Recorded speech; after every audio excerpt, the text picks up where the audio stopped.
আসসালামু আলাইকুম। আপনারা দেখতে পাচ্ছেন একটি টাচ সুইচ দিয়ে আমরা লাইট কন্ট্রোল করতেছি। দেখেন, টাচ করলাম, লাইট জ্বলে উঠলো, আবার টাচ করলাম, অফ হলো।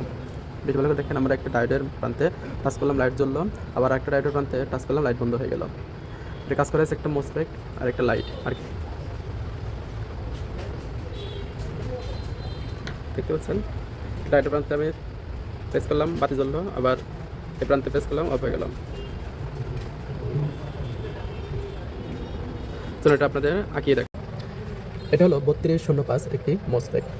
1 নম্বর পিন গেট, 2 নম্বর ড্রেন, 3 নম্বর সোর্স।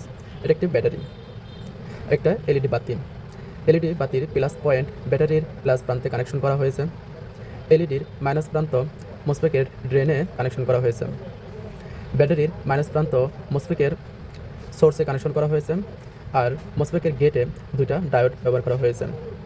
এটা ছিল ইন, এখানে নেগেটিভ ভোল্ট আসলে এটা চালু হবে। আবার এখানে নেগেটিভ ভোল্ট টাচ করলে যে ভোল্ট নেগেটিভ ছিল এখান থেকে বের হয়ে যাবে আর এটা অফ হয়ে যাবে। ডায়োডের এই প্রান্তে ভোল্ট এপাশ থেকে এপাশে আসতে পারে, আর এপাশ থেকে ভোল্ট এপাশে আসতে পারে না, এপাশ থেকে ভোল্ট এপাশে বের হতে পারে। বিষয়টা আশা করি আপনারা বুঝতে পারছেন।